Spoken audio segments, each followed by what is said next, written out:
Hey, hello. Hi. Shit. Hi, hello. Alright, I'm a bit late for this one. My apologies. I was supposed to be here like 20 minutes ago, but I got completely distracted. I didn't see the time at all, and I did the mistake of going to the store when it was way too late. So that one's on me. I'm a dumbass. I really am. And we're gonna start reading Yumi this time around. There we go.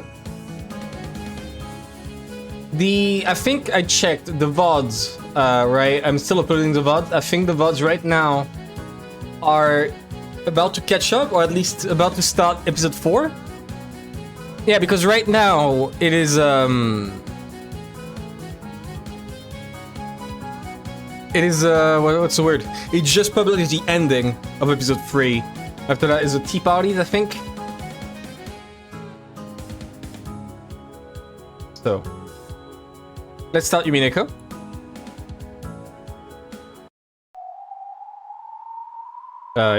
Why are you not capturing Umineko? Oh, because I started when they cry first. Okay. I'm a moron. Oops. Here we go. Enter arcs.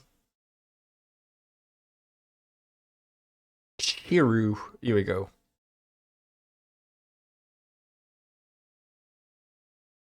I'm still surprised they're solving the riddle so early, right? Like, I expected them to solve the riddle way later. Not 5 seconds in. Or episode 5 in. Okay. Load. Give me a second.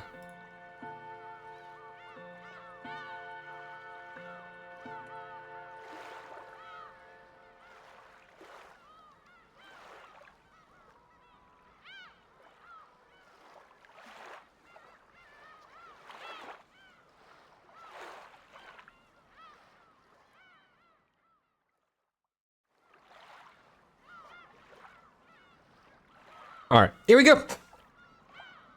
Where were we? I think I stopped... I think I stopped at 10:17 p.m. Did I? I don't remember stopping then. No, I did stop early. Right, I stopped early because I was getting tired. And the riddle solving bullshit made me incredibly tired. The riddle thing was obnoxious to say the least. I genuinely have no idea what the fuck any of that meant. It went over numbers and words and whatever, like, constantly.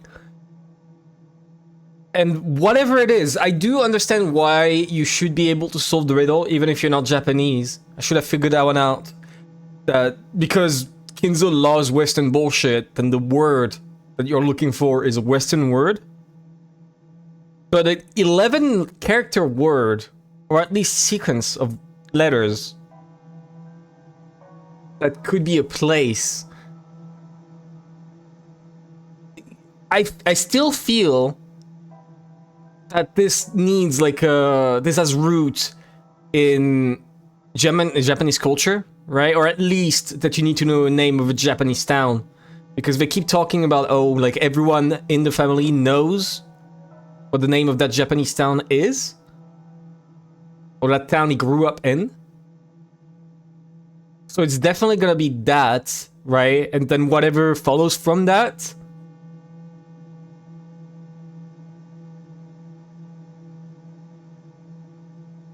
Would be whatever.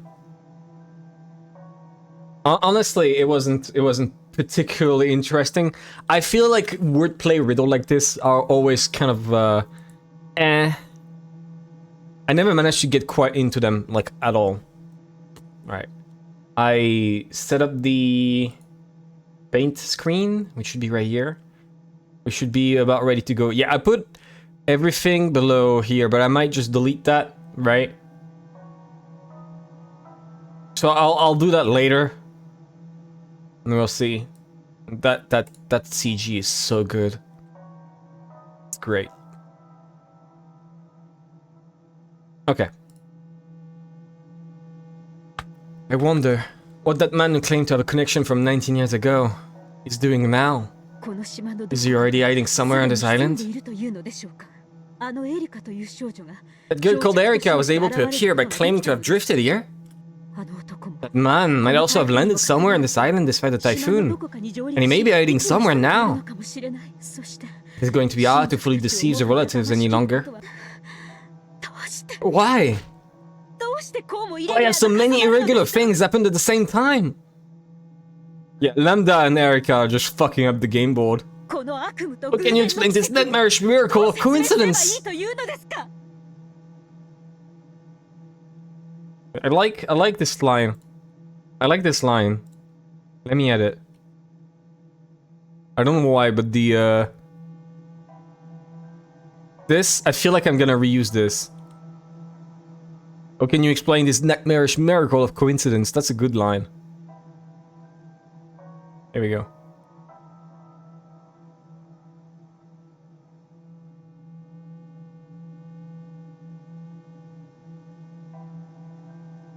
Here we go.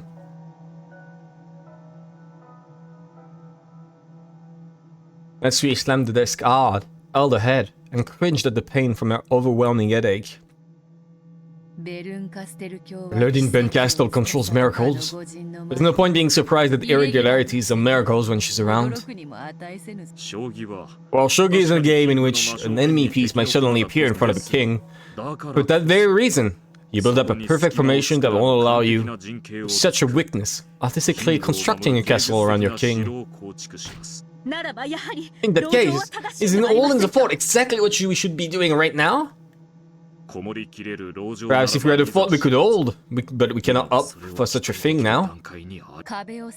It's difficult to corner a king with no wall to his back, and even more difficult to corner one with open spaces in all directions. Think of a mouse. You can catch a mouse that's shut in a cage. However, catching a mouse in a field is like trying to catch a cloud. Natsui, please allow us to consider this option. Kinzo will leave the study and wander around the mansion on a whim, avoiding the gazes of the relatives. We will think of a natural-seeming plan for this by morning. Don't you see the danger? If we're willing to consider such a dangerous option, wouldn't it be better to continue acting as though Father's in his room in a bad mood? Tomorrow, the relatives will crowd around the study once again. They'll be right on the other side of that single door. When that happens, just how long do you intend to make it seem like they're having a yelling match with Kinzo? Yeah, I remember I rewatched like the very beginning of my own VOD, right? For the first one, very first one. And I was wondering, it made me realize like how much of it was just smokes and mirrors. But I do remember, I think I do remember people talking to Kinzo through the door. Or was it just Natsui and the Cross with it? I think I should rewatch it further because I don't remember if at any point during that time, right? They had like anyone in the family declare that they spoke to Kinzo through the door. Besides Cross and Natsui. Like, was Cross behind the door imitating Kinzo's voice? Or would that be Kenji, if that's the case? That's what I'm wondering. Alright. It's impossible! And we must find some way to postpone that impossibility for 36 hours! If you tell me to do it, I will! I'm Ushiromiya Natsui, the wife of the Ushiromiya family head. If you tell me to do that, I will act out a shouting match with Father for as many days as it takes.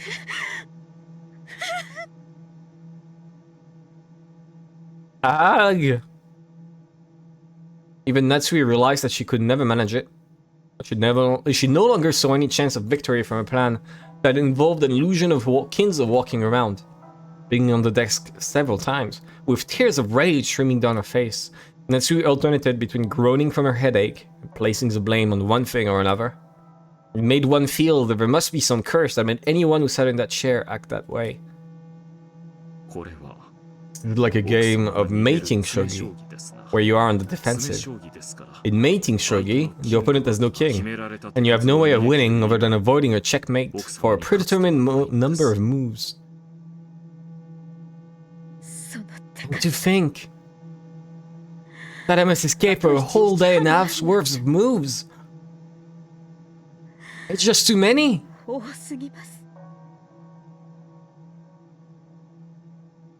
So is she gonna... According to Erika, Natsui is the one who starts murdering everybody. So is this game currently building up Natsui as the murderer? Is this what's happening? I feel like, okay, I feel like of all people here, right now, Natsui is probably the most likely to snap and start killing everybody. Due simply to the fact that the second they find about Kinzo, like they got lucky that they didn't find Kinzo, and I think that's what would launch her into a murderous rage, right? Distract their attention or some bullshit. Because if we saw this happen in episode 1 and 4, where she didn't have this opportunity of someone crashing on the island and just distracting everyone. So knowing that right now they're like one move away from getting sent to prison for life, well, not for life, but for a long time, and be completely destitute, along with ruining her daughter's childhood. Plus the fact that she has like all this pressure and needs to pretend Kinzo is still alive. I really feel like right now, Natsui is the most likely to snap and kill everyone, but on the other hand, why would Natsui make it seem like, oh, I was like, why would Natsui try and make it seem like a ceremony of the witch? But I'm realizing that this is not necessary. She would not necessarily want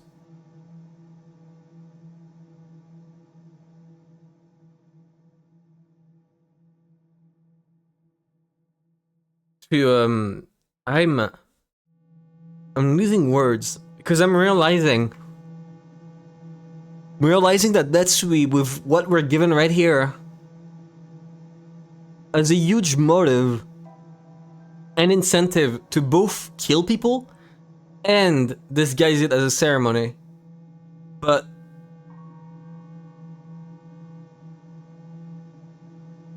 the problem is that Cross is dead. In every iteration, Cross dies pretty quickly and identifiably so. Like in episode 2, you could say that somehow she managed to hide among the corpses and like pretend to be dead with the corpses, right? Or you could say that in episode 1, you know, she was the one organizing all of it somehow with no visible accomplices. And you could probably, someone could probably make an argument as to why Cross dies in spite of all of this, which still makes no sense. But there was no way she could have done any of episode 3 at any time. She was always on the watch. So it's definitely not her in episode 3. And like, the faces are always recognizable. I don't know. Either there's like a... I always thought there must be different killers per episode, right? But I'm starting to think that maybe there's a chance that it's always the same killer? But that would be weird. I still don't see anyone in the family who would both want to murder people, which, you know, at this point, I don't put it past anyone in this fucked up family to want to murder another person. But someone would want to both do that and carry out a ceremony to make it a ritualistic murder, and we would do all the bullshit that we saw with Enge where they sent money before the murders. I don't know, it's so weird, it makes no sense. The fact that on top of this, like, everything proceeds according to their plan. It's one thing that always bothered me, right, with Umineko, is that you're supposed to believe somehow across every single reality that the murderer always wins. Always. Never gets caught. Whatever this murderer is, has like perfect omniscience and prescience, and is able to instantly solve everything.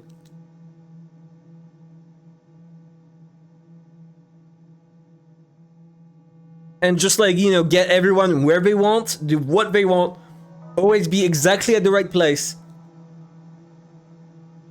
Which, you know, I don't believe.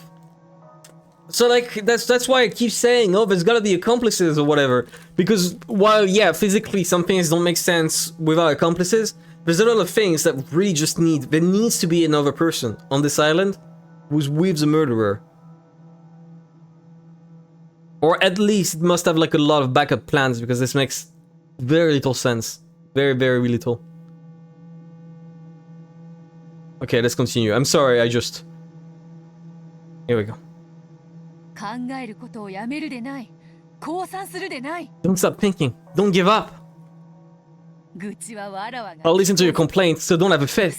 Your unshaking will to overcome this trial will bring you success with certainty. That's the power of the Witch of Certainty for you.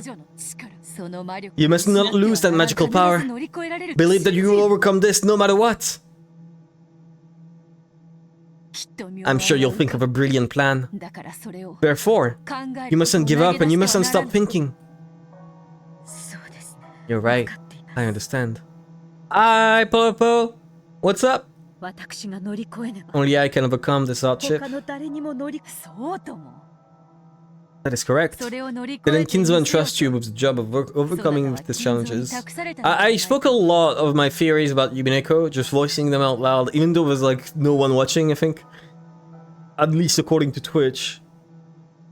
But I like discussing this shit. I know there's always a real one watching. I think. Kinzo acknowledged that you were worthy of that responsibility. I was, lol. Oh, the entire time? Damn, okay. Never mind then. Whatever. Whatever. A hug. Teacher and Ronove will think of a move. Of course I will think as well. Whatever. Even that we cannot do without permission from the master. From you! So at the very least, don't abandon your will to fight. Don't give up. I understand. I understand. But I'm already all tired out. And I can't stand this headache. Give me a second.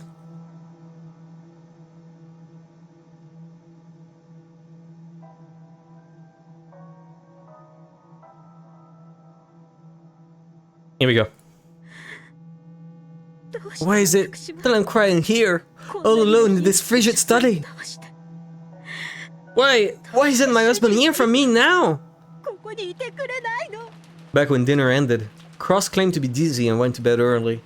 Of course, he had done this to get enough rest to ready himself for the long day ahead. But to Natsui right now, it felt as though he'd just gone straight to sleep and put the entire burden on her. However, complaining about such a thing would mean her failure as a wife. Isn't it the good wife's duty to work hard and put family first, even when her husband is resting? Feel regret, even at her anger towards her husband. Unable to determine at whom she should be angry, Natsui continued to sob. If only Kizu could just ping to her kindly at times like this. Be to search for him, but Kinzo had been nowhere to be seen in the study for some time now. Perhaps Natsui had noticed this as well. So she bragged that fighting alone and supporting from behind was the responsibility of a good wife. And without anyone to tell her that this really was necessary. She was now so frail that she couldn't even stop her own tears. Just as Beatrice was trying to think of words to console Natsui, Gilia tapped her lightly on the shoulder. Sometimes, when words of consolation don't come from the mouth of the right person, They can do more harm than good. Virgilia silently told Beto that remaining silent was the best course of action for now. Sorry to interrupt. I know I'm an outsider, but I wonder if you'd let me speak. Yeah? Please restrain yourself for the time being. No. In this room, there's no distinction between outsiders, guests, and the rest of us. You may speak. Thank you. Renova said it himself a while ago. This is mating shogi with you on the defensive. How do you lose in mating shogi? It's when your king is checkmated, right? That goes without saying. And the opponent has no king. Therefore, all Natsu can do is have her king run away constantly. I see. So you're thinking of that move. Has that time already come? Yeah, mating shogi, I don't know what that is. It doesn't sound like a good thing. It sounds like something that should make you blush. What do you mean? Do you mean there's some sort of move remaining to us? That's what you proposed in the very beginning. About how to hide Goldsmith's death. Trying to say the time comes for us to use that.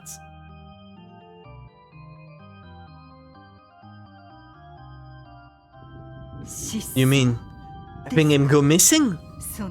You mean to make that move right now? During the family conference? That's too dangerous! Would that be why he disappeared in episode 1? No, because in episode 1 he didn't disappear. Natsui went to talk to him in the morning. She didn't decide to make him disappear during the night like here. Once they successfully resolved all of their problems, they would have to lay Kinzo to rest. The best way to do that was to make him disappear. One day, Kinzo would go out in the forest and never return. They wouldn't be able to find him no matter how much they searched, so he would be declared missing. You said it yourself a second ago, Richie. You can't catch a mouse that escaped into a field, and you can't catch a goldsmith who's disappeared into the forest. You plan for us to talk our way out of this like that? To use such a move now, when the suspicion against us is greatest, it would be no better than committing suicide. Oh, they'll probably suspect it. Such a move will most certainly lead to mistrust. However, even if they were to set foot in the study, they would find nothing to aid them. It would never again be possible for them to keep Kinzo pinned down, and no matter how much they suspected his death, they would be unable to prove it. Unless Nanjo comes out and says, oh, actually Kinzo died. Forget about a mere 36 hours. You'd be able to protect Kinzo's secret forever that way, right? Of course. We'll also have to bear an appropriate risk. If you make that move, you may be able to overcome this particular challenge. But we cannot even guess at how much prestige you might lose for it. Even so, it's a move that will most certainly overcome our current challenge. Of course, you'll then have to face an even greater suspicion, but you won't die. Yes, that may be true, but... During the Great Kanto earthquake, the Ushiromiya family should have died. However, the mad genius goldsmith revived it so splendidly that it's now something you desire to protect. So this time, it's up to you and your husband, the new head and his wife, to do the same.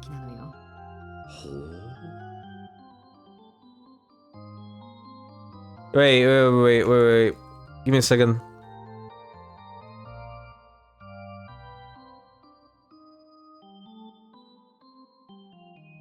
Wait. How long did they say the key should be? Did they say 15? Did they say 15? Let me check if I wrote it down, because if I didn't, I'm gonna drop that line.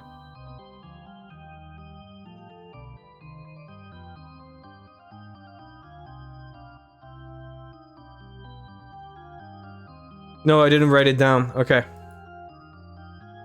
Never mind. I was thinking maybe the Great Kanto earthquake was like what Kinzo meant where I grew up. More so with like, oh, he grew up with that opportunity or whatever. Some bullshit like that. But no, never mind.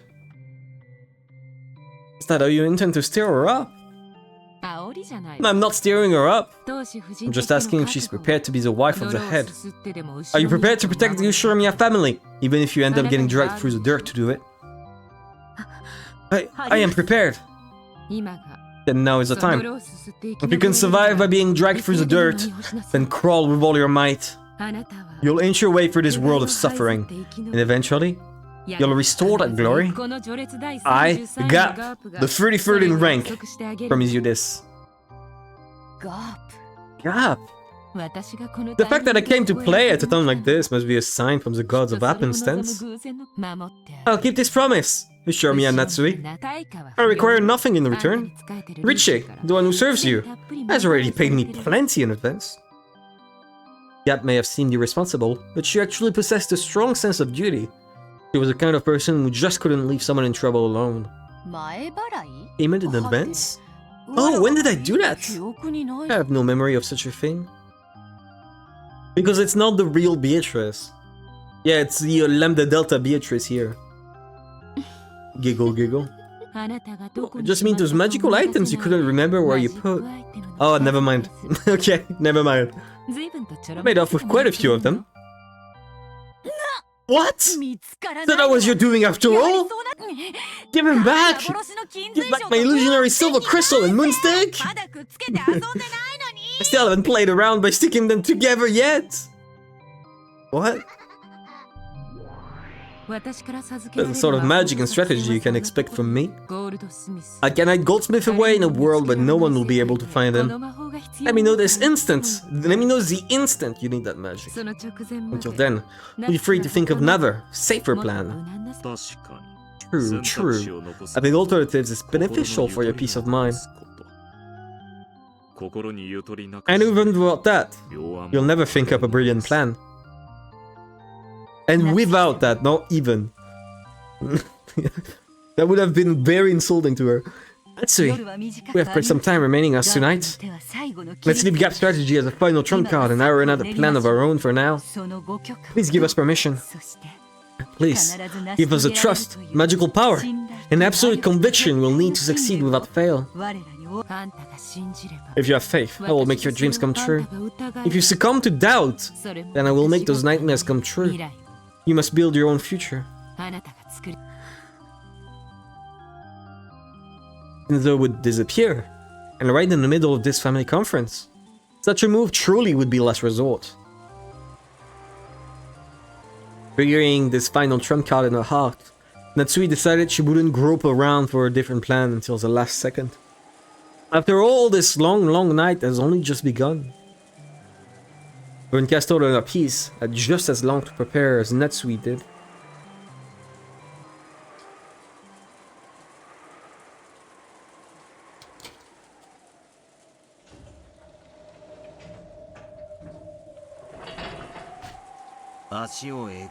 Gouge the foot and kill. Complete it. I see. So that really was what gouge meant. Once again, my reasoning was correct. The feel of it this time was clearly different from the previous times, as though some sort of device had activated. However, as far as a quick glance could tell, there was no dramatic change, just as an entrance or some sort of opening. What? Okay, once more, I'm gonna save this one, just so I can like come back to it later, I guess. I don't know if I'm gonna bother. I genuinely don't know if I'm gonna bother solving the riddle at all. But apparently, we would need to do it just a little more before we could find it. You're incredible! If we really do find the gold, we'll have to split it together. Enjoying the intellectual stimulation is enough for me. The only thing I like is solving riddles. The only reward I need is proof that I was right. She shrugged it off, implying that just seeing the gold would be enough. Then she crouched down, peering fixedly at the lock mechanism. It was definitely no mistake. To say this girl really loves solving riddles. For her, treasure hunting is all about the delicious process of exposing secrets. So she has no interest whatsoever in getting the treasure for herself and becoming a billionaire. I see. Pretty cocky of you setting up a device like this. The mistake you all made was letting me on this island in the first place. No, that's your Redditor. Yep. Simply by the existence of the epitaph in that place, this level of reasoning is possible for Furdo Erika. What do you think, everyone? She said this was no exposed contraption. She grinned.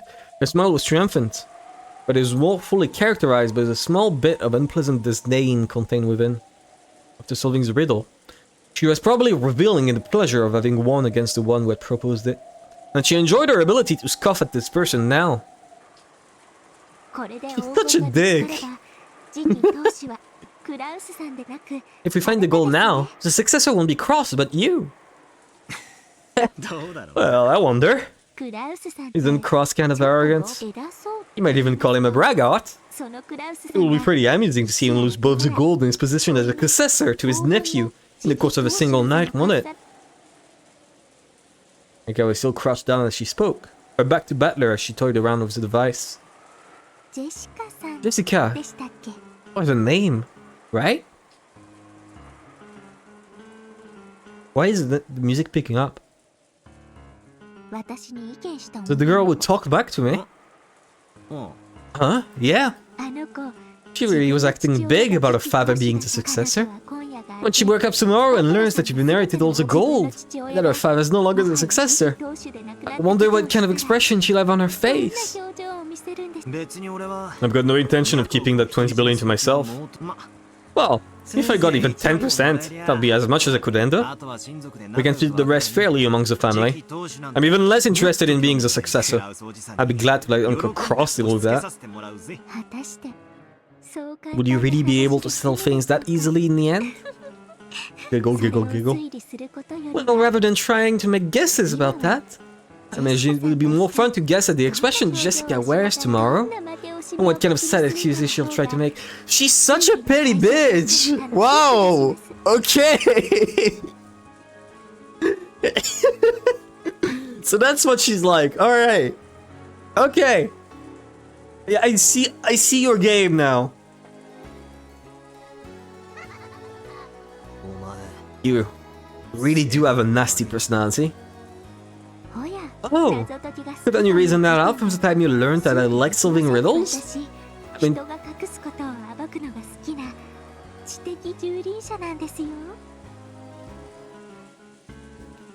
there's no way.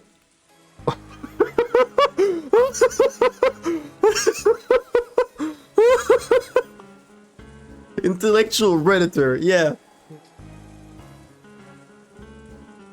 Oh my god, okay. Yeah, no, this is...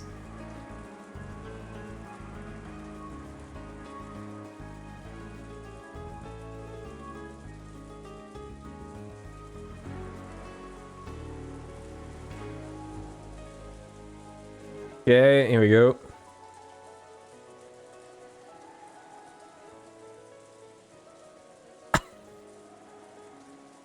I'm gonna put this somewhere. Probably right here too. Lowers the size. I'm gonna lower the size a lot, like it's hard to see. So you have to zoom in. Can you zoom? Can you see it when you zoom? Yeah. Perfect. I'm adding it somewhere because this line is worth saving, but I don't want to display it either. The same thing goes for solving the epitaph riddle.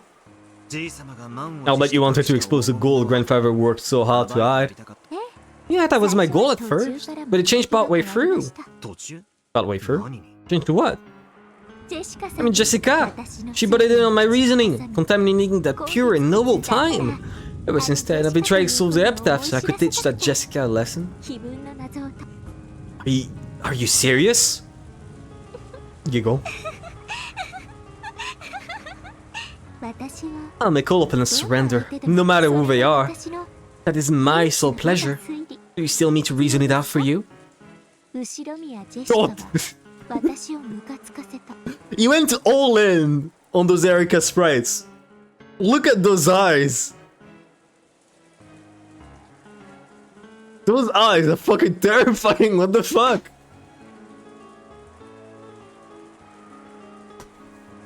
Oh my god, I can't wait for her to like do the face that I've seen, right? I think I put it somewhere around here. No, I haven't. Shit. But still, I can't wait for it. God, the way her eyes just like got so much bigger compared to everyone. That's why I wanted to put her in a place and decide to solve the epitaph. That's what led to the emotions I hold now. Can you reason out what those emotions are? Disdain. This time, I turned my back on her in earnest. Did I get a bit too excited by this riddle-solving game, letting her drive me on and do something terrible? That's right. It should have been possible to reason this out. If the riddle is solved, the relatives would probably freak out about who the successor should be. That and some others would probably push for me, the discoverer, to be the successor. And some relatives not thrilled with that prospect will probably oppose them. Despite adamantly Erika affirmed it, it isn't written anywhere that the one who solves the riddle of the epitaph becomes the successor. Because of this, it will lead to a fight between those who acknowledge the theory and those who don't. I reason out what will happen next, as Erika did. Probably lead to a messy fight between Uncle Cross and the rest of the relatives. Now that I've solved the riddle, will Jessica admire me or curse me? I don't want to think about that now. Erika was mumbling. Apparently, she had already started trying to reason it out. As I began to feel very bad, I vaguely gazed out into the black night.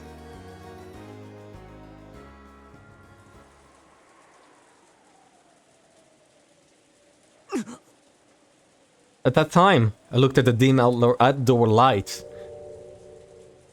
and saw the silhouette of a person in front of it. I thought I must be seeing things. After all, it was unthinkable that someone could have been standing there this whole time, thrown upon the rain without even an umbrella. It's Maria! She's still outside! They left Maria outside! I'm checking just in case. There's like gonna be like an extra person I'm gonna be spoiled on. That would be really funny. However, the silhouette didn't move an inch. And maybe... No, it couldn't be. It was looking at me. And it was... What?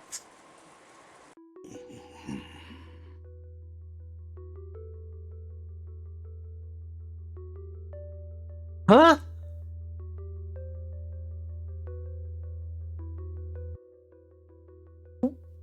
What do you mean he shows up again? Also, I'm gonna destroy all of this. I don't care. I bothered to write all that down, but I'm not solving the riddle. I've decided now. I'm not solving the riddle. Fuck it. Alright.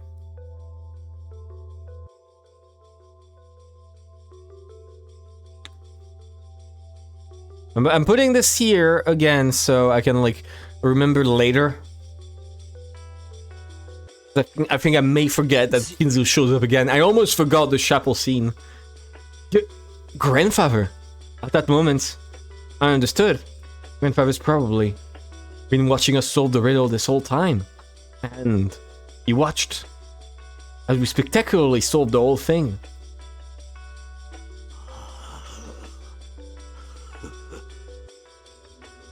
Without a doubt, there was a faint smile on Grandfather's face. Grandfather, who had never worn anything except moody and frightening expressions, looked me in the eye and smiled at me for the first time. Almost thought he was saying, "Oh, impudent." Or else, I never thought it would be you. However, this is still the result that Grandfather's epitaph chose. So I'm sure he accepted that result. In the end, he grinned one more time. Of course, he didn't use words. His smile seemed to be worthlessly saying, "Well done." I didn't know how I should respond. I couldn't do anything but stand there in shock, ignoring Erika as she crouched down, mumbling with her back towards me. Then Grandfather stretched her hand out from the fold of his cloak and pointed at something. When I looked in that direction, there was. The thing he was pointing at was probably the signpost to the Golden Land. Go.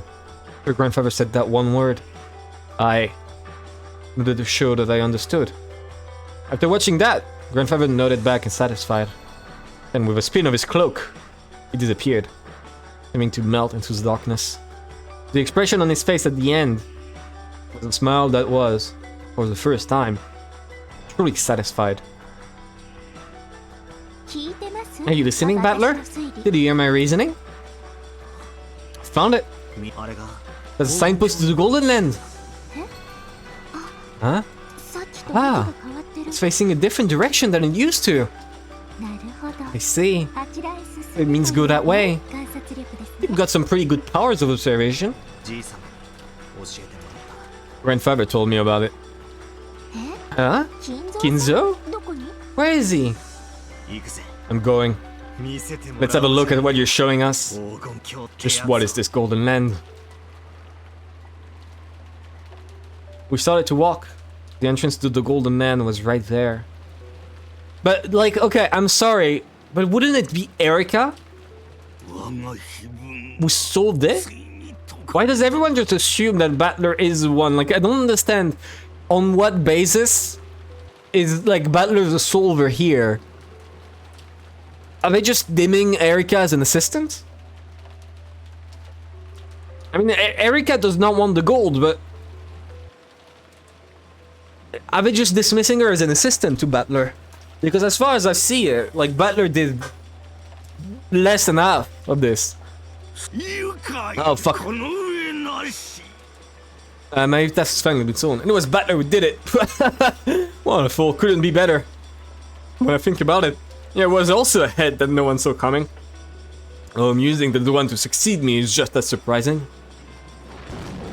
I have no more regrets in life. Beatrice, I am coming to join you. Along with a present. The miracle chosen by my epitaph. Battler. Of all people. That. Battler.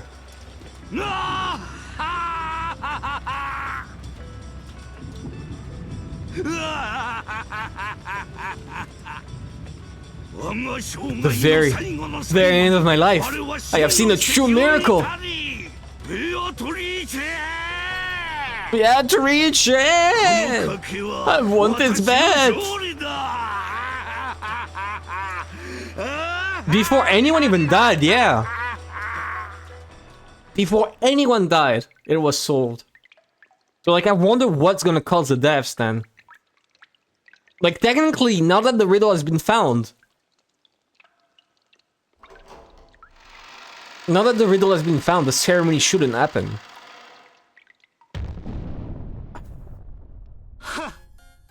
So if it does...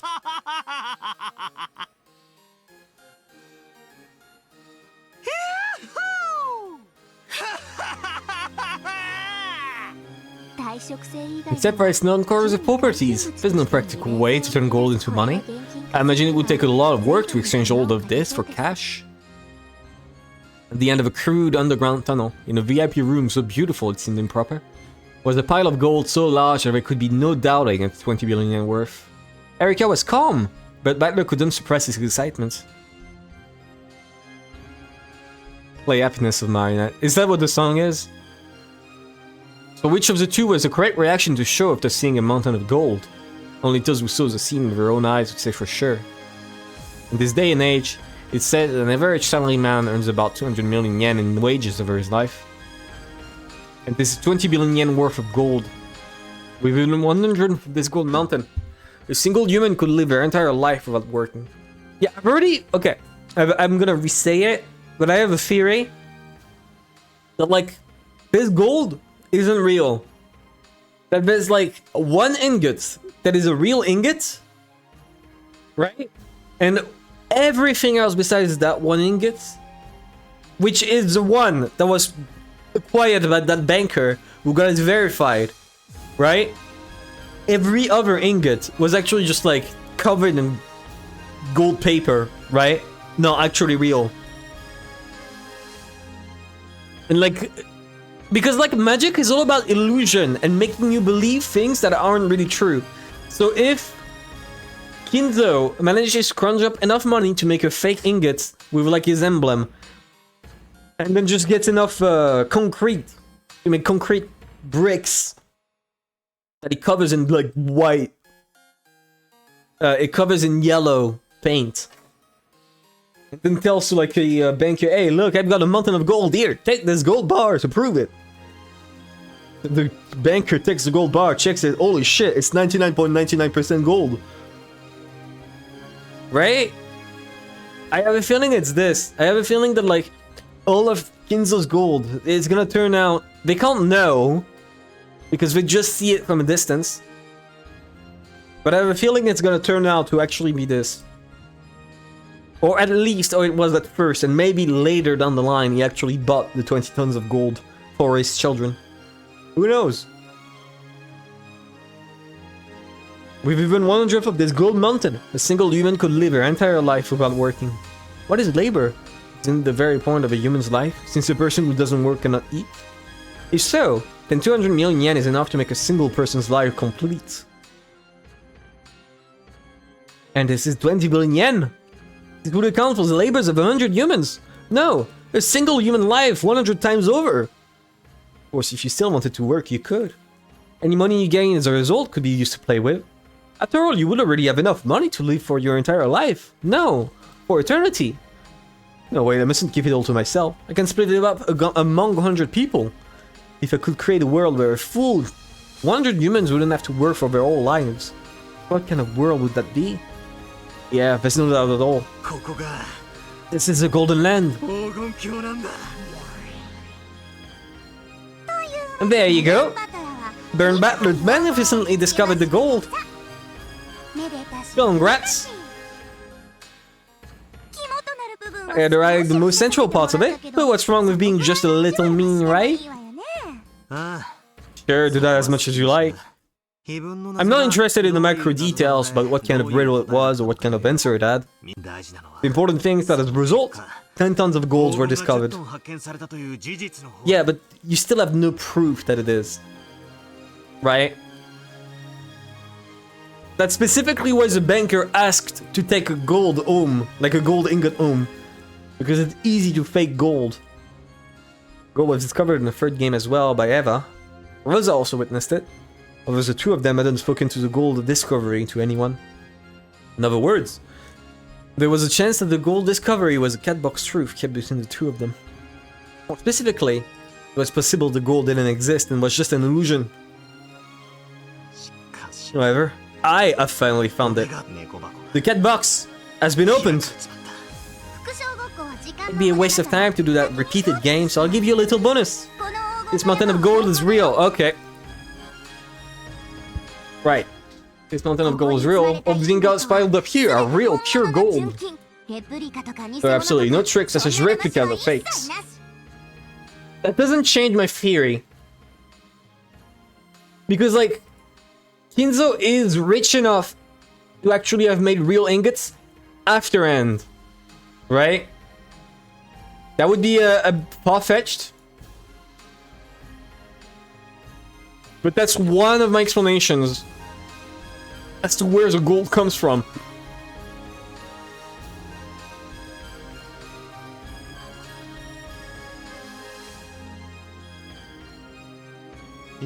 Okay, got it. I'll accept that this gold exists. There are still some things I can't accept. Of course. You met with him, didn't you? With Kinzo. Even though Kinzo's supposedly an illusion, you just met with him just a second ago, right? I guess that really was magic, wasn't it? Ridiculous. I didn't exchange any words with Grandfather. I only felt as though Grandfather and I had exchanged words. Give it a rest. The same move won't work again. In that case, you're blue truth if you please. I was probably in an excited state after solving the epitaph's riddle.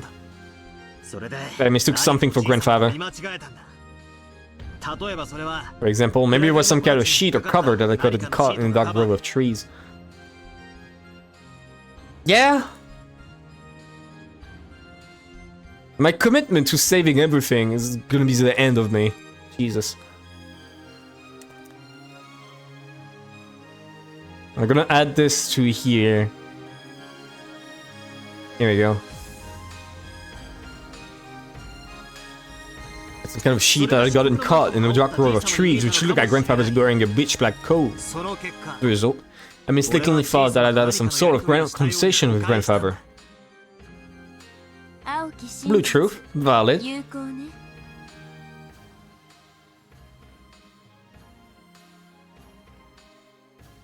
Honestly, yeah, works. That works. I just need to move this. Why am I doing this? I just need to move down. Here we go. The blue truths aren't really important, but I'm just noting them down for like record keeping. There we go. Well, I did say the exact same thing in blue. So, did it work? Was your counter was right true? No, at least not now, okay?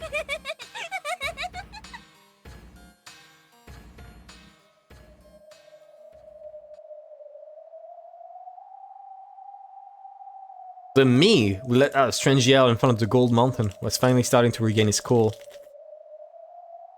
No, like we found it. There's no covering it up. I vaguely considered keeping this discovery a secret. However, Erika wanted to prove that her own reasoning was correct by announcing it to everyone. She really is an intellectual redditor. Thank you for giving me the family-friendly version, because I don't know what I would have done. Just as she says. The puzzle-solving game is important to her. She doesn't intend to take any responsibility for what happens after the riddle is solved. Kind of a dick.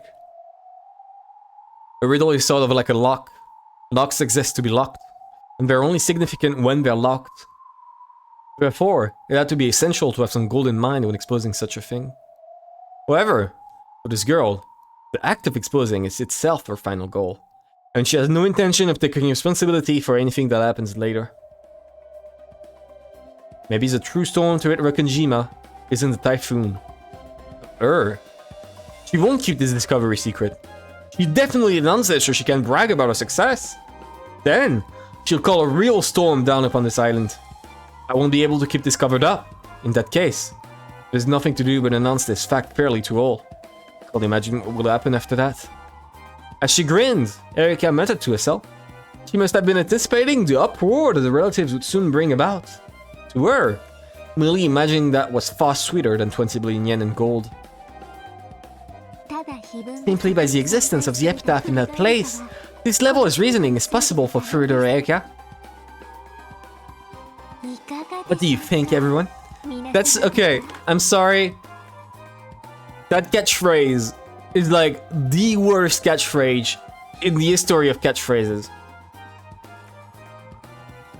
This catchphrase sucks.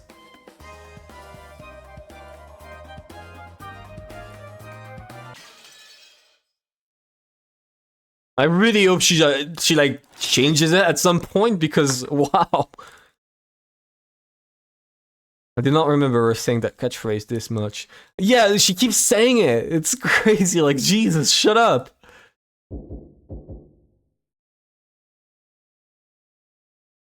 Knock, knock, knock. The sudden sound of someone banging fiercely on the door brought Natsui to her senses. She had probably nodded off in the study while planning how they would overcome the next day. But what could it be at a time like this? More importantly, the knock itself was strange. If someone wanted to contact her, they could have just used the internal phone line. She told them that she'd be here. Realizing that something strange was going on, Natsui shook her head one more time, completely throwing off her drowsiness. Father, father! It's Eva! I have an urgent, vital matter to discuss with you! It was Eva's voice. What is this? I thought I told them to lock the doors and windows as I mentioned tightly after everyone left for the guest house. So why is Eva here?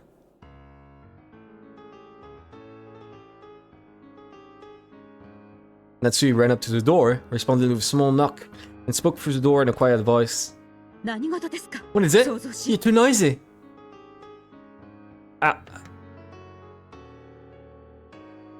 Genuine question. Okay, how is this appealing?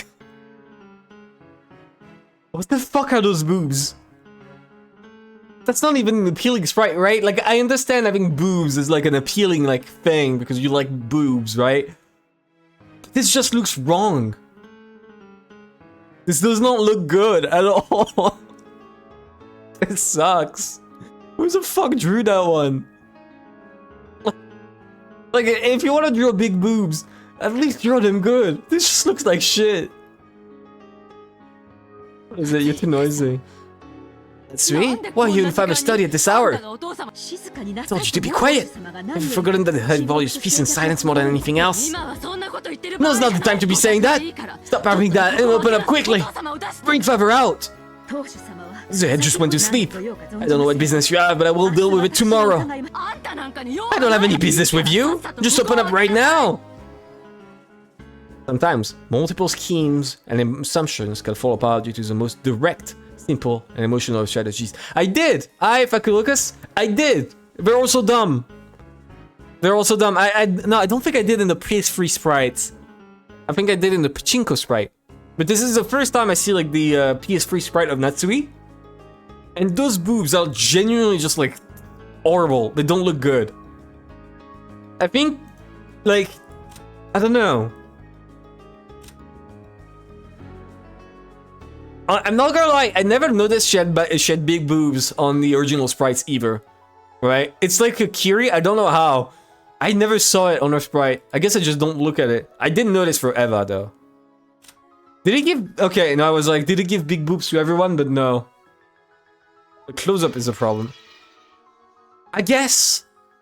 But like, I don't know. I don't know, it just looks weird. It doesn't look good. This is bad. If I open the door, Eva will probably throw herself forwards and rush into the study. No, I can't even open this door. At that moment, the phone suddenly rang. It's okay. Both of the keys to the study are here. No one can open this door. Natsui inched away from the door and grabbed the receiver. Moshi Moshi, it's Natsui. It's me. Things are bad. I want you to come down to the parlor quickly. It was from Cross. His tone was strained. What in the world happened? It would seem that Butler and this guest called Erika solved the witch's epitaph and found the gold. Huh? Is that true? Rudolph and the rest have forced their way in. They think Butler will show everyone the way to the hidden gold. Right now, Eva is just outside the study door, yelling at me to open it.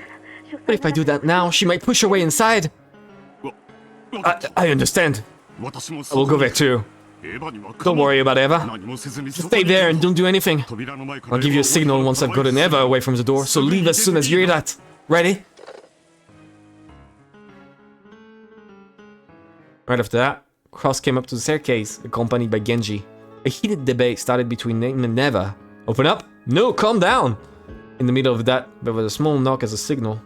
Cross had cleverly pushed away Eva from the door, distracted her. Yeah, Cross is really the best guy in this entire story. I already said it. I think, like, Cross is probably my second favorite character. Second favorite male character. So far. I think it's tied between him and Rudolph. But, like, the problem with Rudolph, I can't put him higher, or I can't really say he's higher, because Rudolph, we've only seen him for like 5 seconds as a real character. We keep seeing Rudolph as a guy who dies on the first Twilight. That's what we see him as. Which sucks, I want to see more of Rudolph. First, cleverly pushed Eva, yes.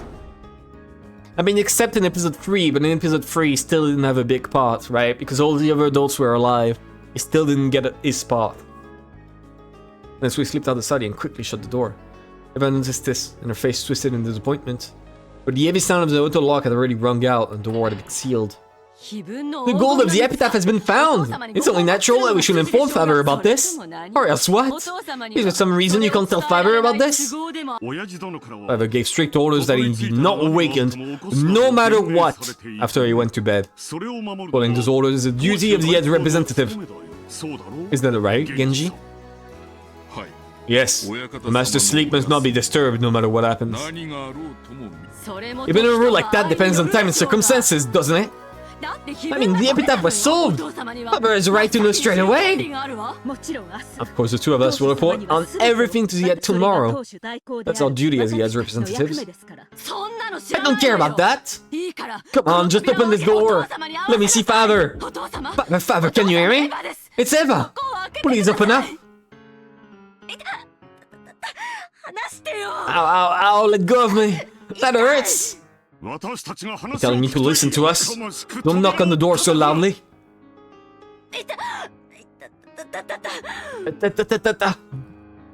Let go of me. Cross, Eva, the master is sleeping. Please refrain from disturbing him any further. When Genji spoke firmly, the two finally ceased their scuffle. It seemed that Genji, the one who had spoken for Kinzo since they were very young, still possessed an earth of dignity strong enough to handle both Cross and Eva. Eva put her argument aside for the time being. Yeah, literally two kids. They're fighting like kids because Cross is forcing it to be like a kid fight. Eva has got a real point here.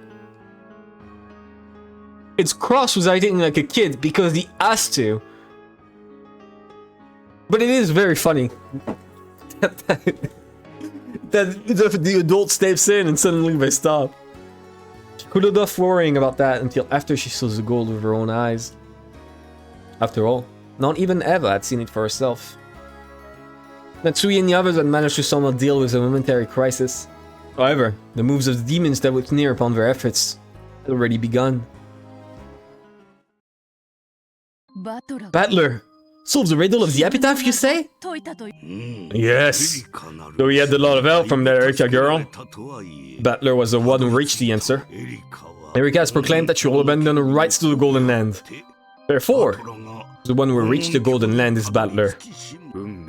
It can be truly amusing to think that Battler will make it there. What will you do, Bito? You promised to stop the ceremony if anyone solved the epitaph's riddle. Yes, that was the deal. That was the deal. Indeed. Apparently, Battler does not intend to become the master of the Golden Land, and it seems that no one will become our master. That is also fate. It has been several decades since we first manifested in the human world for our bond with Lord Goldsmith. The time since then has been so very fun. Come on, Leah, you sound like an old lady. So, what are we going to do? If you go by Richie and Goldsmith's rules, know that Battler solved the epitaph and decided not to become a master. We've been relieved from duty, right? That's true. I have no regrets at all. I've been prepared to be kicked down into Cositas all this time. Wait. We can't let that happen. You might not have any regrets, but I will keep on serving Natsue. It'd be quite irresponsible to let ourselves be relieved from duty just because Battler solved the epitaph. Witches are forbidden from breaking contracts, but they also must not fail to show gratitude. True. We should serve her until the family conference ends. In that case, you won't be relieved for duty for a while either, Lord Goldsmith. Perhaps you should wait until you overcome this family conference safely. Say goodbye to Natsui at the very least. And if possible, reward her for all of her efforts. Indeed, she has done well supporting my foolish son. You're a fallen angel with one of its wings plucked off, aren't you? Just leave the other wing as a parting gift and go. Indeed. Perhaps that would be fitting. Natsui may be worthy of bearing my wing. However, we're approaching the critical moment. Your reward is waiting for you. Try to make it through this test unscathed, Natsui.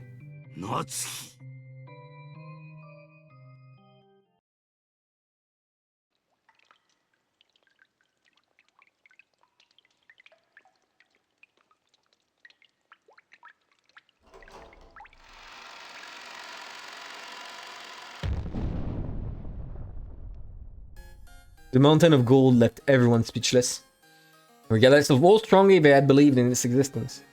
No one could look at this much real gold and not be shocked. To think a place like this existed.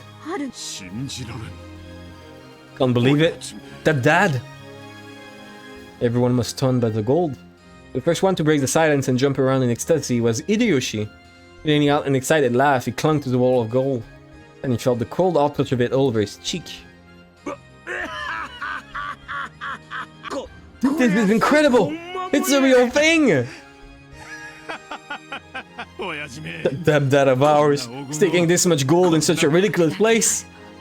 Now that we have this much, we no longer have anything to fear. With this, we could overcome any kind of trial. Rosa!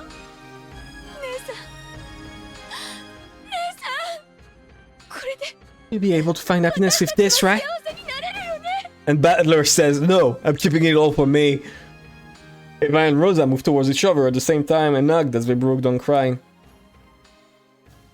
Ecstasy and shock, wonder and sighs. After stepping forward in front of the pile of gold that had caused these mixed emotions, Erika spoke as though she were an announcer in some show. If this world is money, then this gold is the embodiment of happiness. Congratulations, everyone! I pray that this discovery makes all of your lives richer. I take my hat off to you. You think it solves the epitaph within a single day of coming to this island? If you couldn't solve it in a single day, then you wouldn't be able to solve it no matter how many days you had. After all, it doesn't take more than an instant for your little grey cells to give you a flash of intuition. Also, I wouldn't have been able to solve this riddle myself. I ask that you praise Battler's achievements as well, everyone. Hey, but then he writes to this discovery. I'm already satisfied to have my reasoning proven correct. I'd like giving Battler-san full credit. I may be here, but please continue the discussion as though I wasn't. Battler called out for all of the adults here, making sure that none of the cousins would notice. That can only mean one thing. He must have wanted to begin the true family conference with all of you. Erika, quit deciding things on your own. My apologies! In that case, I'll step down the facilitator of these proceedings. So, who will take my place? Give me a second.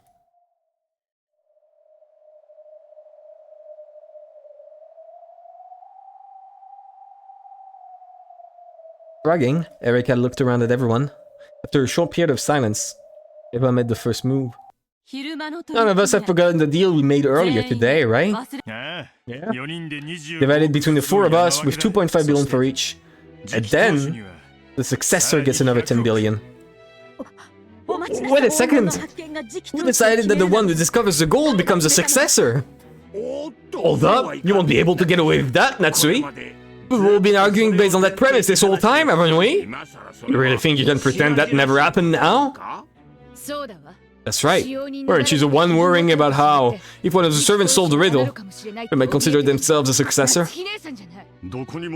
But nowhere is it explicitly written that that's the truth, right? You bastard! We were all aware of it, weren't we?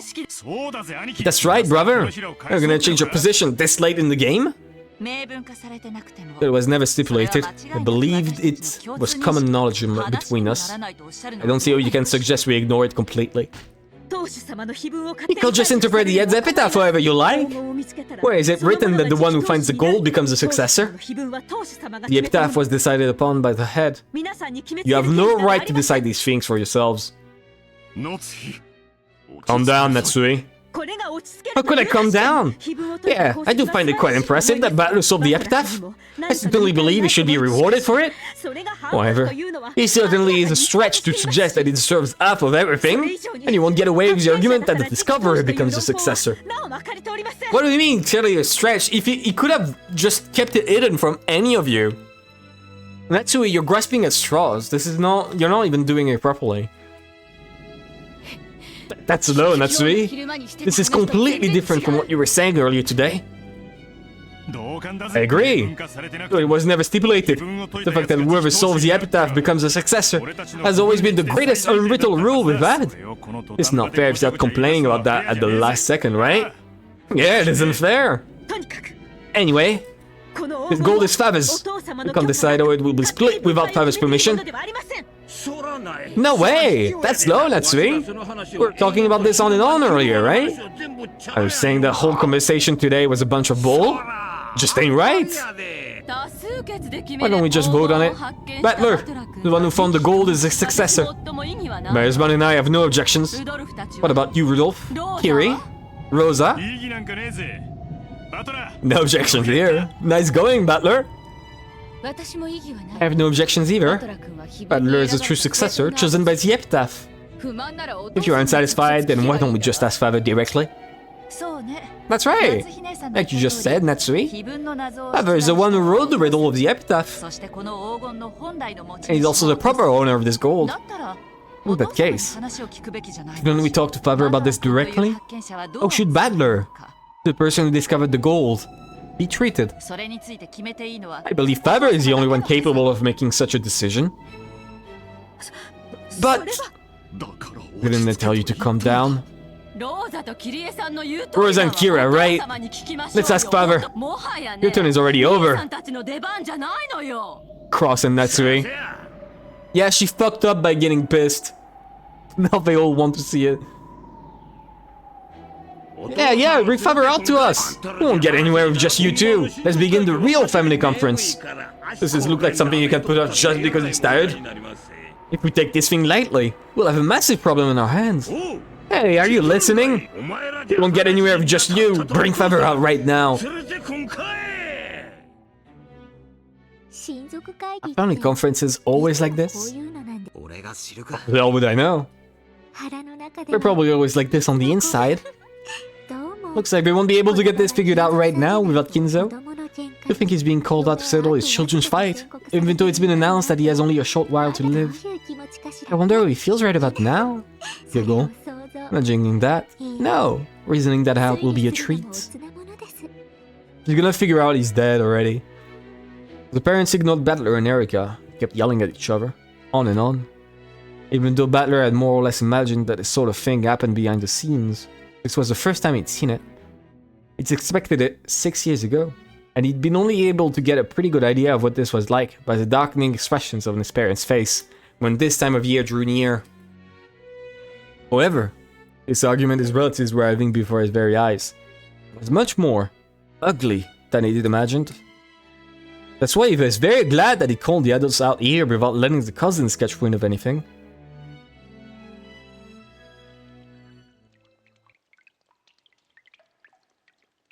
Wouldn't that make Erika upset? Like, wasn't the entire point for Erika to like bring it up to make Jessica pissed? Perhaps because everyone was tired out from this seemingly endless argument, they took a short break. It was decided that this family conference inside the Golden Land should be moved over to the mansion. This place may have been gorgeous like a VIP room, but there was no eating and it was a little cold. It wasn't well suited for a long conversation. We thought there was a possibility that someone might snatch the gold away while their backs were turned. It's fucking 10 tons! Yeah, exactly! No one could manage much with just human hands and a small amount of time when it's 10 tons of gold we're dealing with. In fact, it may be said that having this mountain of gold in the background was actually robbing them of the ability to make sound decisions. So they agreed to return to the mansion, in part so they could regain their composure and continue the conference more cold-bloodedly. Hi, Monotoaster! What's up? Alright, BRB, I'm gonna take a small break, very small break, just to eat something.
Alright, I'm back. I'm back. I imagine it's just getting in the way if I remained any longer. Sure, sorry. Did we bothered you too much? Let us show gratitude again tomorrow. Sorry for letting you see such an embarrassing side of us. You said that you refused. Well, I was to prepare a fitting portion out of gratitude for you as one of the first to discover the gold. Right, Nissan? Yes. We know what you're capable of. I think you can grasp our current circumstances. 2 billion yen of gold isn't something we wanted out in the open. But I didn't want an outsider like Erika telling people about it. Of course, Erika had already reasoned out that much. Literally anyone could. She wore an unpleasant smile on the face, as though she understood all too well. You don't need to worry about me. Of course, I have no desire to tell anyone else about this. And if I did, no one would believe me without proof. I got to see something interesting tonight. It was quite a spectacle, so I'm more than satisfied. I see. I guess it's not every day you see 10 tons of gold. Seeing the gold was a spectacle? Of course not! Judging by Erika's dark nature, it's obvious what she's so happy about. All about telling her to just go away, but even I wanted to get out of this place. The spectacle was everyone getting mad, I guess. I tried to head back to the guest house along with Erika. However, Kiri grabbed my shoulder. You can't go, Butler. Please come with us. Yeah. You're now a real successor. You've got to have an audience with Power and have him acknowledge you right away. That's something only the family head may decide. Don't make things up on your own.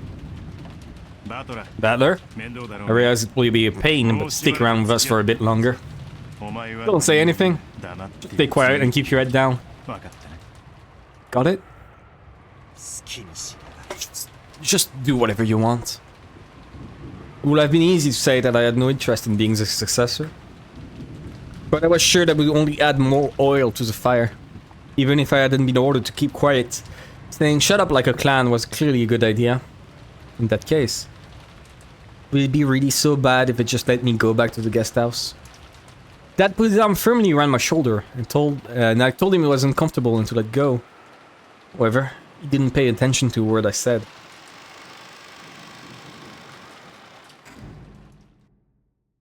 Hey, he's one of the adults now. I've sold the epitaph, just like you wanted.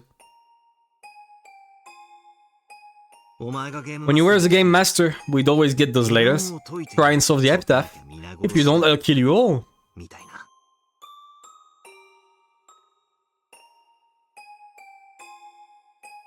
Why did she want to make us solve the riddle of the epitaph? By solving it, we found a mountain of gold. A yippee for us! And what about Bito? Does she gain anything by having us find the gold? Or does she lose something? As far as chessboard thinking tells us, people don't ever make moves that cause them to lose something.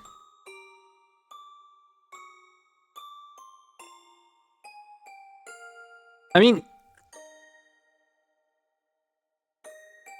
yeah, I'm always wondering, right, why they would stop if the gold is discovered.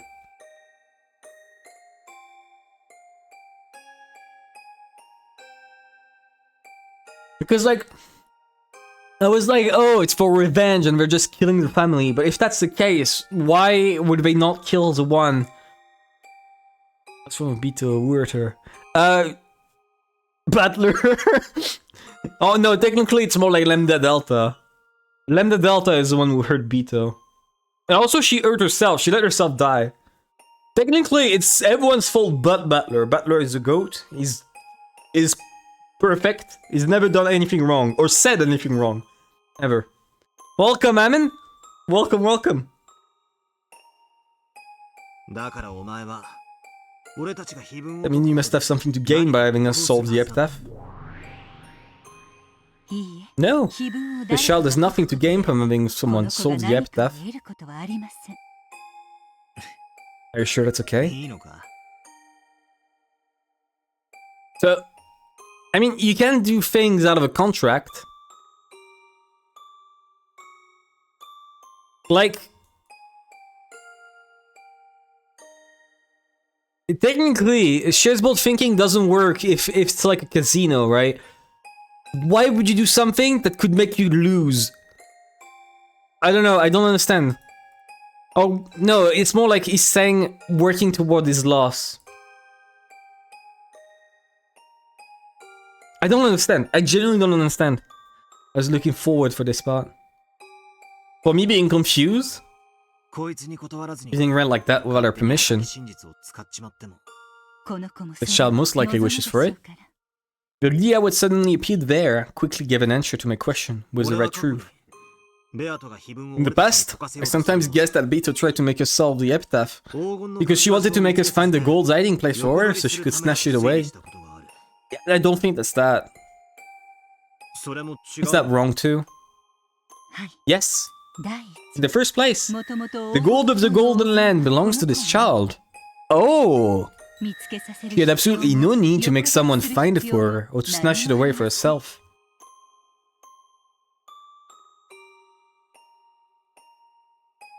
Oh, okay. Alright,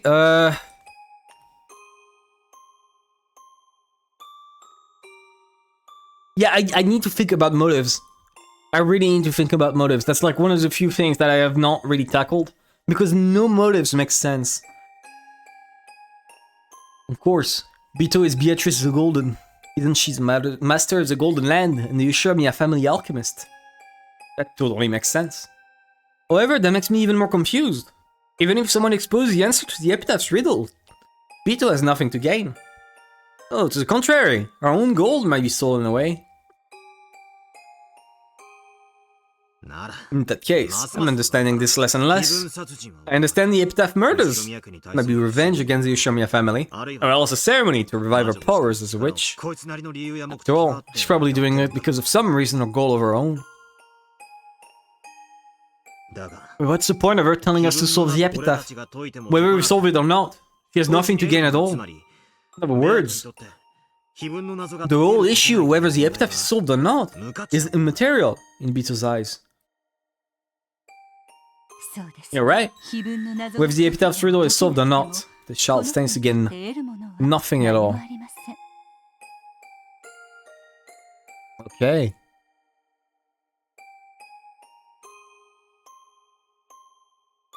Yeah, I'm noting this all down. I genuinely don't understand what the motive could be. It doesn't matter whether it's solved or not. In other words, could we say that the epitaph's riddle itself is immaterial to Beto? You're right. The epitaph's riddle doesn't have any meaning for this child. So even if you take it to an extreme and call the epitaph's riddle immaterial, it may not be possible to argue against your claim. Beto, why are you making us solve the epitaph's riddle? If we liken the witch you are to a pair of scales, the epitaph murders lie on one plate, and the riddle of the epitaph lies on the other. After all, she's saying she'll stop the epitaph murders if the epitaph is solved. In other words, the epitaph murders and the epitaph's riddle are worth the same to Beto. Like two sides on a balanced scale. That means that both the epitaph's riddle and massacring all the relatives are equally significant from Beto's point of view. I mean, you say this, but the murders always happen anyways. The murders always happen anyway? Because we saw it in episode 3, Eva found the gold. Oh, oops. I accidentally pressed the wrong button. Regardless of whether the epitaph is solved or not, Beto has nothing to gain.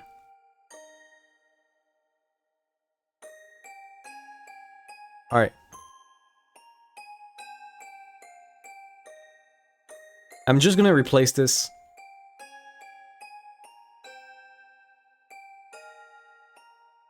I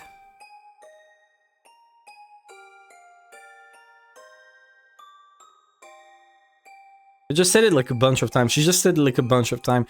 I'm just gonna erase the very last one because it's just reformulating. Remove the child. Here we go.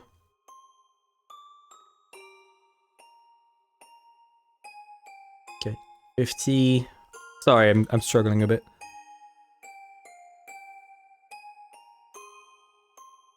Remove this.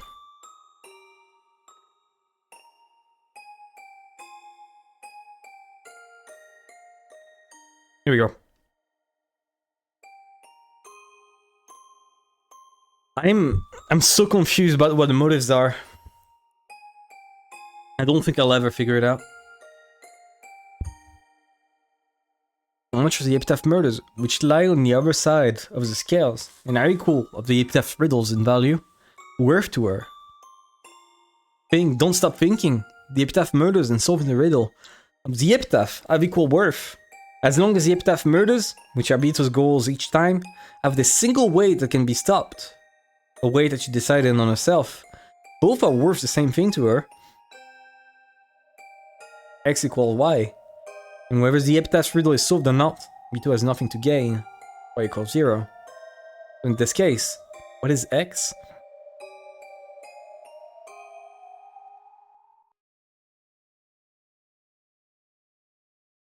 It's a contract.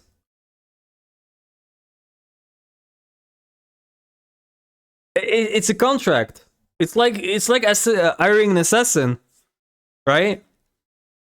You hire the assassin, you tell the assassin, hey, I'm gonna pay you, and in exchange for my payment, you're gonna do this thing unless this thing happens. Right? That could explain why both sides don't matter to her. Because, like, whether one happens or not, it doesn't matter because overall she already won. She's just acting out what she has to. But no matter which way it goes, she doesn't care. Because she's already gotten paid out. She already got a payout. I'm gonna write it down.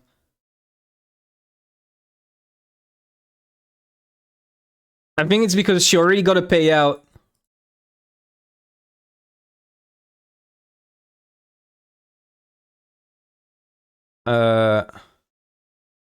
She already got a payout. I don't know the word for it would be.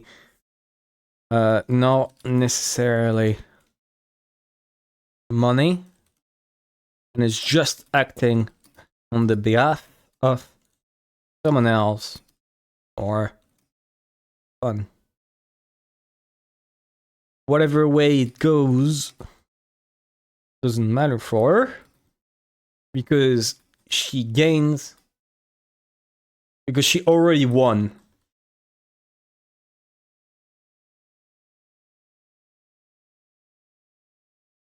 Right? Like, she already won for being paid. If you're an assassin and you get given a contract like this, whichever way happens, you already won by getting the money.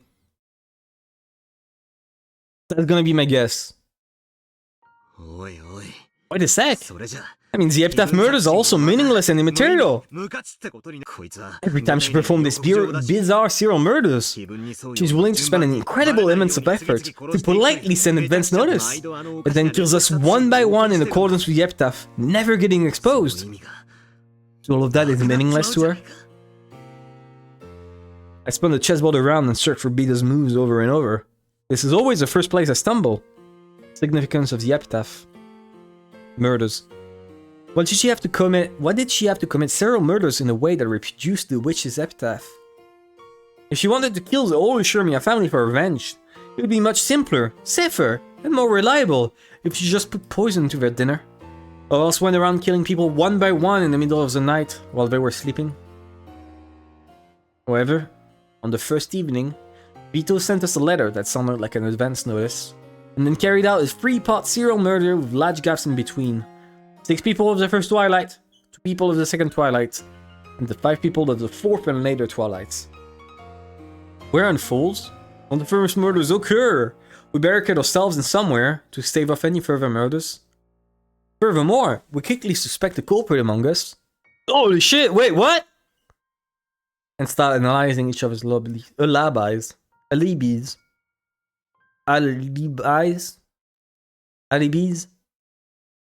How do you say it? Alibis. Alibis. What? In French, it's alibi. That's why I'm struggling. As the victims increase, the number of suspects decreases automatically. And Bito's chance of success in the serial murder drops closer and closer to 0. All the epitaph murders are like she's strangling her own neck, making it harder to succeed in the serial murder she's attempting. All for a useless embellishment! All just for show. She's raising the difficulty of completing her own objective. That does follow? She really is a strange child. You know, in mystery novels, they call things like this epitaph murders plotline murders. I think you can split the possible motives for plotline murders like this into 3 groups. And what are those? Well, first off, maybe following the epitaph gives rise to the conception about evidence and alibis, which might benefit the culprit. Pretending to be dead and mixing yourself in with the victims would fit this pattern, as would committing murders that don't actually follow the epitaph, giving yourself an alibi, by getting people to incorrectly guess the order of events. I see. So perhaps she only made it look as though she was killing them in a ceremonial fashion, following the epitaph, when she was actually guiding their thinking in a manner that benefited her. Yeah, that's the thing. I already said it. The third Twilight, the third episode, and the first episode don't make sense because Kinzo is counted among the dead. You need to try again with this. Of what? What do you mean? You want to read Umineko? You never read it before? You definitely should read it.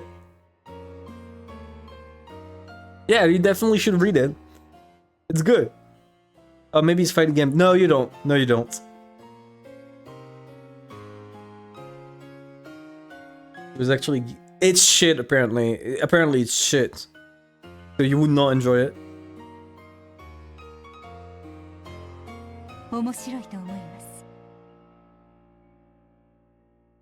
Like, yeah, it's what I'm saying. The first episode, third episode don't make sense. Because Kinzo is counted among the dead. I mean, you can try it, but if you end up not having fun and wasting your money, it's on you. Not on me. In our games, the dead's truly down for the count thanks to the red. While she might have confused people in the world of the game board, she can't confuse us up here like that. In other words, the most obvious possible goal for her isn't the real one. In that case, what are the other 2 possible reasons for carrying out plotline murders? Another one is coincidence. The crime just happens to resemble the epitaph, without anyone in particular trying to make it do so, and the witnesses mistakenly think it's a plotline murder. Humans trying to find cause and effect in everything they see. We think we know what something is. It's a sort of look for us. I see. That's intriguing too. Wait, would that really work? In this child's game, advance notice of the crime is always given before the murders of the first Twilight. Also, I believe you repeatedly found letters and circumstantial evidence that clearly show that the culprit is carrying out epitaph murders. Yeah, that's right. It isn't coincidence. From the very beginning, it's been advancing with the goal of making this look like a series of epitaph murders. We weren't mistaken about that. These are clear plotline murders. So this motive, or lack of motive, doesn't work either. In that case, there's only one motive left, right? The last one, because they want to show someone something, more specifically, fear. By following the epitaph, it gives the others clear notice in advance that the murders will continue. The survivors are in constant fear of the murders, which we're certain will continue. In other words, they shall perform these epitaph murders to make someone feel the fear of death. Or at least, that would explain things pretty well. The grotesque mutilation of corpses and the dark decorations will all show terrify us. Terrify whom? Huh? Well, like I said, us. Yeah, but unless you're saying that she's sadistic, in the end, literally no one knows you suffered. Right? Because at the very ending, every time it's like the dimension collapses or the typhoon like rips it apart. And so everyone is torn to like shreds and you can't even tell. You can't even tell that they're dead. Let alone of what they died.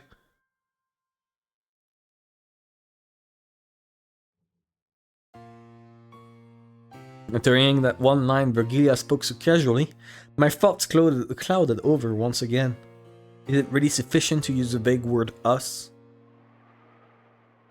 There are many humans in the Ushurmia family. There's the head and the one who holds the rank of his successor, grandfather and Uncle Cross. There's the relatives, who have some pull in the business world. On the other side, you have the young cousins, who usually visit at most once a year. And the unfortunate servants, who just happen to be on duty that day. Even if the culprit hates all of us, there should be clear differences in how much they hate some of us compared to others. So it should be possible to pick out people among us that the culprits especially wanted to terrorize or have revenge against. We liken this to a kid eating dessert. He sends a strawberry on top, or with a shortcake, the part you should eat last. No, at first. No one tells you that you shouldn't eat it first, but our mentality encourages us to save it for later. Who does that? Who the fuck does that? Better does know a fair bit about mystery. Yeah, he said he didn't at first. I guess he read books in between? Masterful analogy that doesn't work with anyone. In that case, the culprit would want to leave the person they hated most until the end. Which would be Battler! Who is like the one consistent guy who never died until the very end. It's you, Battler.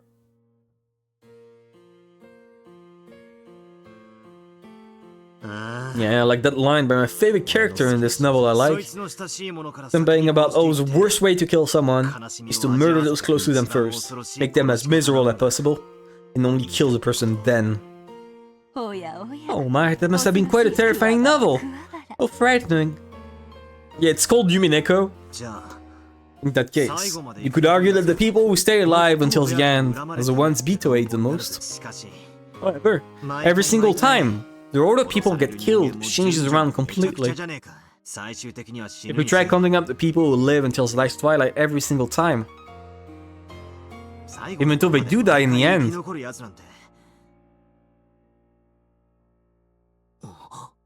It's you. It's you, Butler.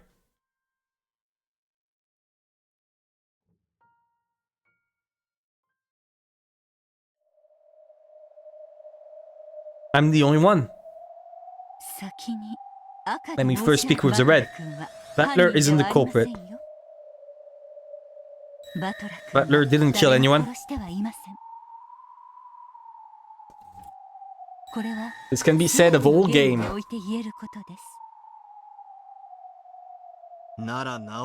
Then that just makes it even more likely that it's me. Yeah, that kind of doesn't matter.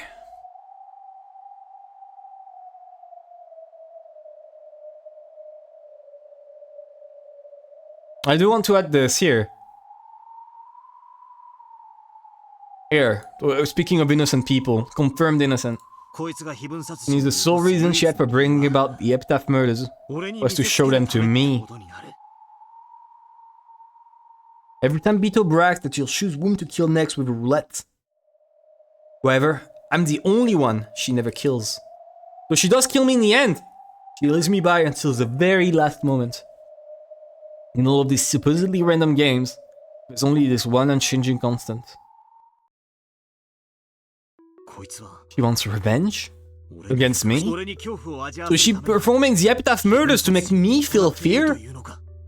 That's wrong. The goal is not to make someone experience fear. And it isn't to have revenge on someone either. Holy shit. Okay,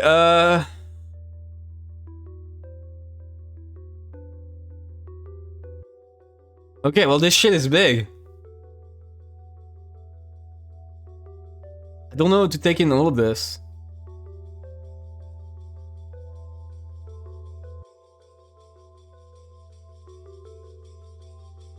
right? That payout thing.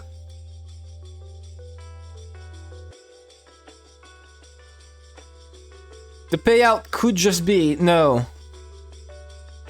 And she didn't already get it.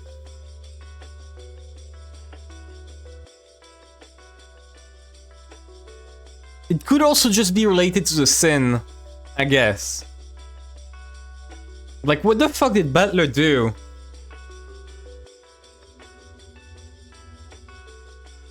In that case, the epitaph murders really don't mean anything to her. The epitaph riddle is meaningless, and their corresponding epitaph murders are also meaningless. X equals Y equals 0, factorial. That... Butler. That exclamation mark makes it 1. You fucked up, Butler.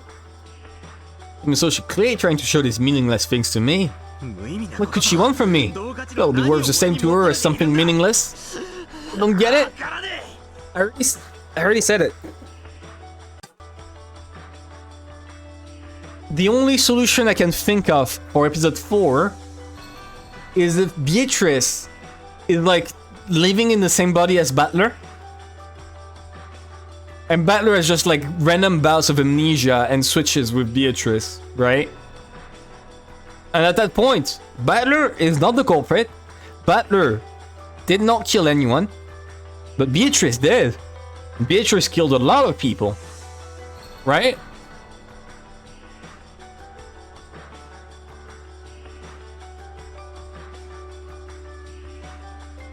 Which...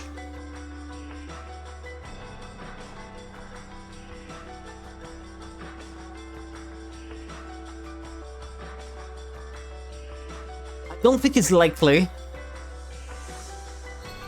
In episode 2, it would be the best person to take the key and like open the door.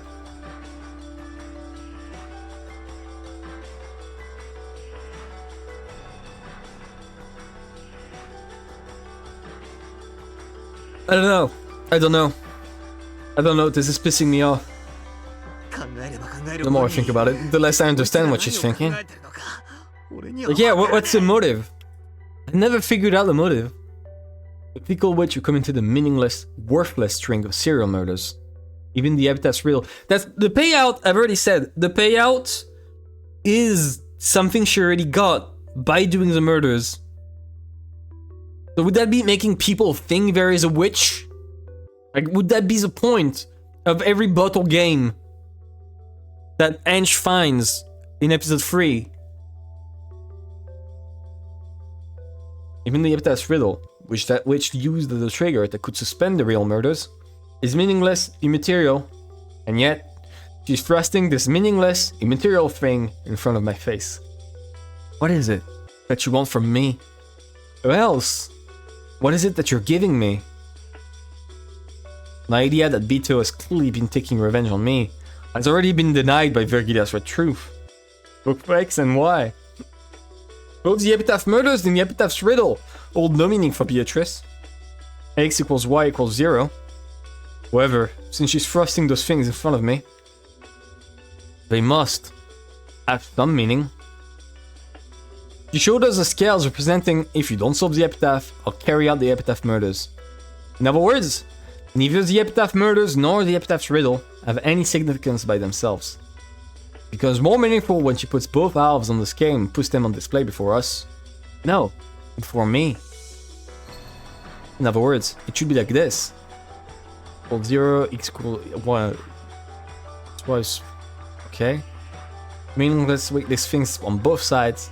However, it has weight itself and gives the rest meaning. This makes no sense, by the way. Like, your math analogy is stupid, Butler. You could say it any other way. But not this. It's almost like playing. Like it's playing rock, paper, and scissors. Rock, paper, scissors is an extremely familiar method of randomly determining a winner and loser. You sometimes wager some sort of reward on the outcome. But kids often do rock, paper, scissors just to play, without betting anything in particular. Unless you bet something, you have nothing to gain or lose except happiness and frustration. In other words, The two sides of the scale, both winning and losing, are immaterial. However, the very act of seeing which way it will tip is the reason kids play rock, paper, scissors.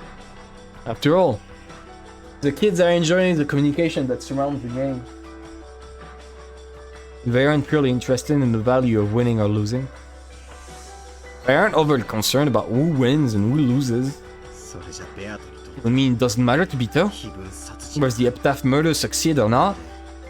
Almost feels like she's just enjoying the process.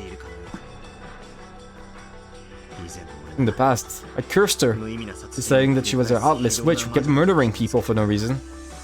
But right now, I can't imagine that's true. Thank you. In that case, I'll give you one more line of red. Bito never committed murder for the sake of pleasure. Oh fuck, I didn't mean to... Oh, that's bad, that one I should have saved. Oh, fuck.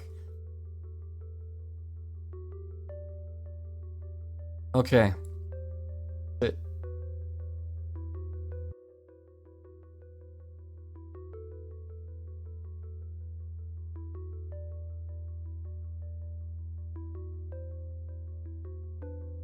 Gonna put it in red too.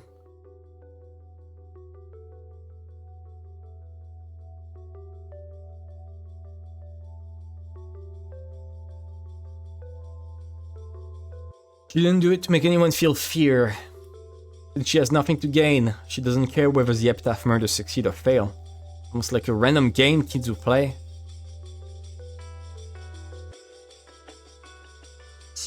That's not right. It does have meaning. It has meaning for her. And what is this meaning? Yeah, that's the payout I'm mentioning, right? If whatever happens, she gets something out of it.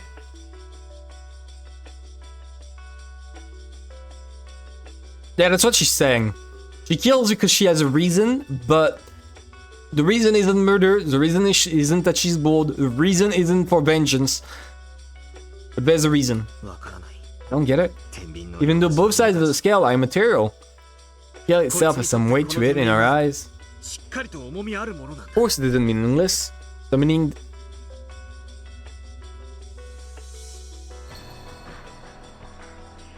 What the fuck was that sound? Outside my home. It's fucking Siren Head. It was like a very short siren. I don't understand what that was. Of course it isn't meaningless. Some meaning definitely exists. In the previous game, you urged me to remember my sin of 6 years ago. Am I supposed to believe that was meaningless too? No, that definitely isn't the case. I clearly remember the serious gaze Bito had back then. Unfortunately, I didn't have a clue what she meant. When she saw that, she was horribly dejected. That's right. At that time, I'm sure she even went so far as to say that the crime wouldn't have occurred if I hadn't come. It does have meaning. It means something to her. And it's connected to something she wants from me. I laughed softly and poked Bito lightly on the head, and patted her head. Next time you want to send a love letter, I should just write I love you. If you make it too roundabout and confusing, no one's gonna be able to figure it out. Giggle. I still don't have a clue what she's thinking. Even so, I won't stop thinking. I've only just started spinning the chessboard around. I definitely won't give up on this journey in search of your thoughts.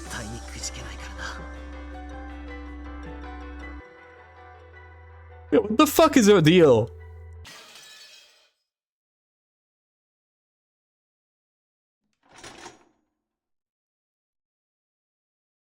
It's still the same time. It's still not midnight, so it's still not the time where... Okay, but...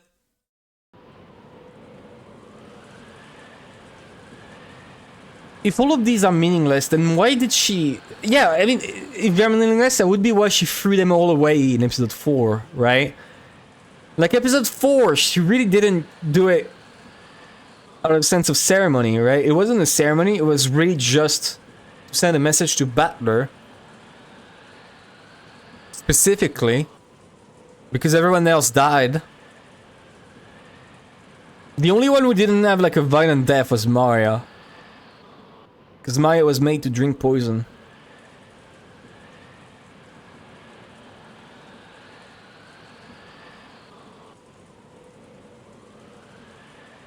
I don't understand.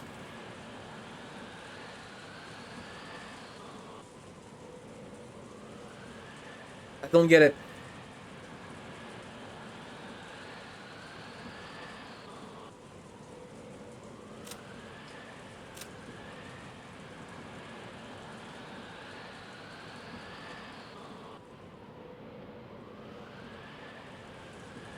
I don't understand at all.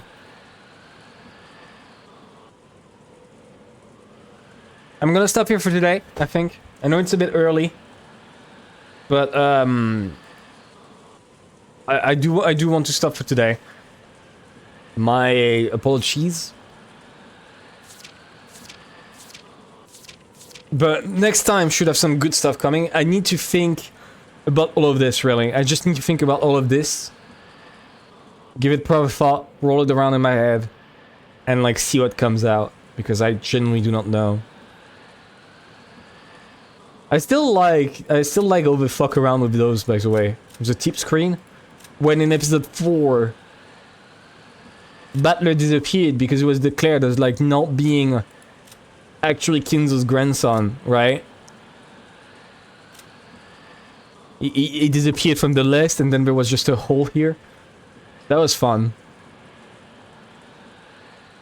Especially considering the fact that it lasted for like a very short amount of time.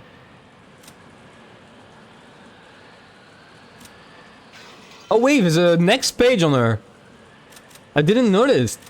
There's no one else with a next page like her. Therefore, even though she's an outsider, she possesses the right to demand full attention from everyone when speaking, the right to advance proceedings, the right to investigate the crime scene before the police arrives, and many other special abilities. She gets pleasure from the process of solving riddles, but the greatest joy comes from using the victory to sneer at others. She's such a bitch.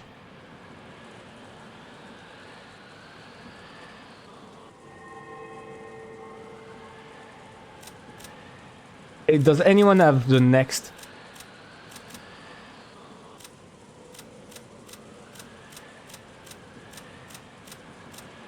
No, no one else. She's the first character with the next. At the bottom. Bizarre.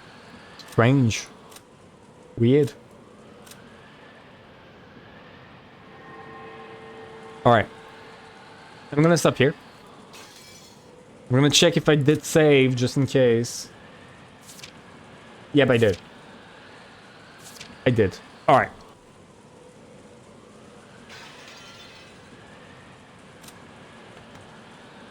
Here we go. Thank you everyone for coming. I hope you all have a good night. Sending the Yumi shot episode 5. And we'll stop here. Bye bye. Here we go.